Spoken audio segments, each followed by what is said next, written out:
Hello, my name's Sharon Hartle and I work at the University of Verona Language Centre in Italy.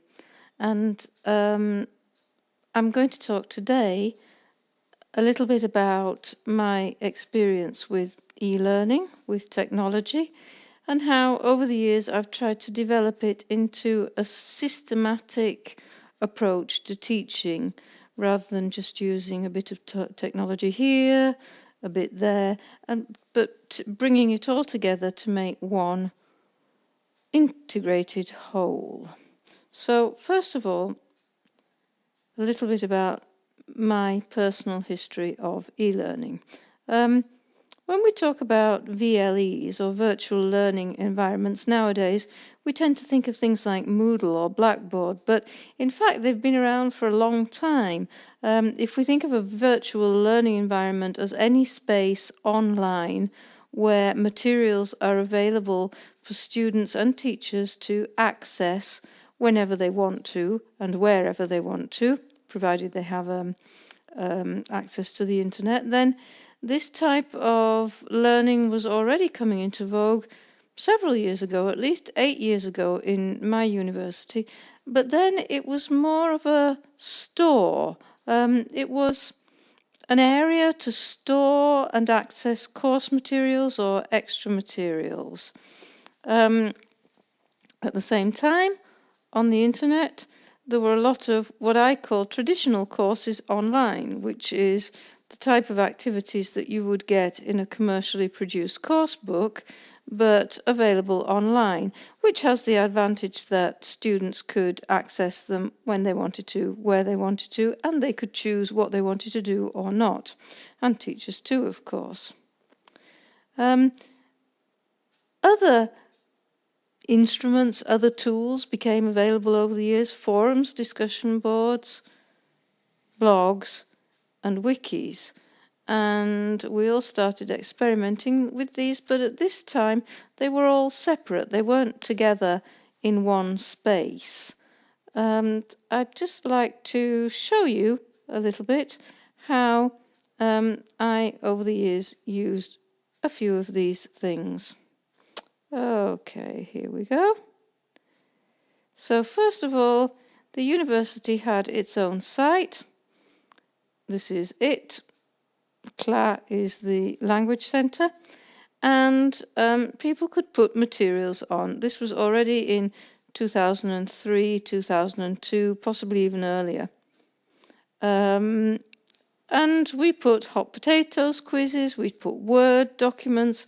This is a maze that I put, made by Quandary, similar to hot potatoes, but you can make mazes. For advanced learners working on writing, it's a maze. They see the topic sentence and they develop paragraphs by making choices. They click on start and off they go. So this is what it was. It was simply, it was simply a space that they could use. Then the next step was forums. The university also provided space to make forums, and this is one of the forums that I did for B1 intermediate students to practice exams. Extremely popular with the students, this, because it gives an exam question. You're having a birthday party, write an email to your English friend Anna. Do these things. Suggestions. Remember that an email is like talking to someone. Try to think of a real person. And then they could write their email and I could correct it online. So, for example, here we have invite me for a few days. Few or a few, what's the difference? Look in a dictionary, then tell me in class. Or could be nice because we didn't see each other for ages. Tense. Why is the present perfect we haven't seen better here? Things like that. These could then be used in class and could be studied, and students could download all the different emails with the comments and the answers and prepare themselves for the exam. This was 2005, so already quite a while ago. The university also provided links to, well, to whatever really you want to put on there. So I made a blog that I used for announcements, and I put little videos and things on. You can see here 2007, it was new in October. This is the type of thing I put on a new space.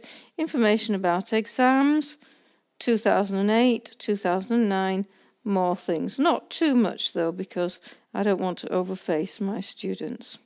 And the last thing was the wiki.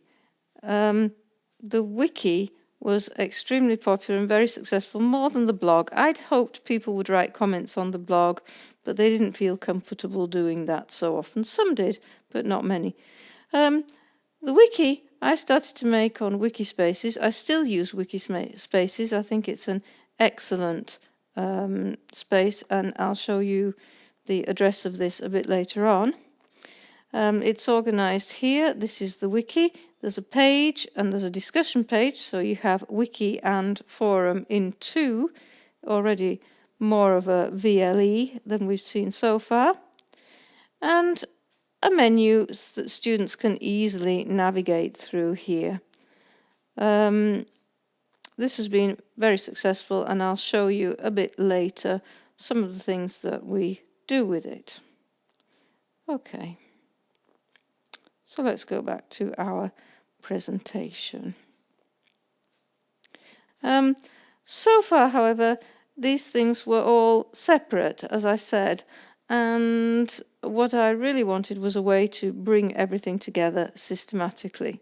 Nowadays, we have two main, I would say, directions in VLEs. One are what I call digital libraries, although they're more than digital libraries, they're interactive libraries, things like the Macmillan English Campus, which provides content online. And this is a big advantage for a lot of teachers because there are lots of professionally produced materials available, and teachers can make tailor-made courses with them. They can choose the materials, they can send their learners to revise points that they need to do. So it allows you as a teacher to cater for your learner in a very individual, personalised way.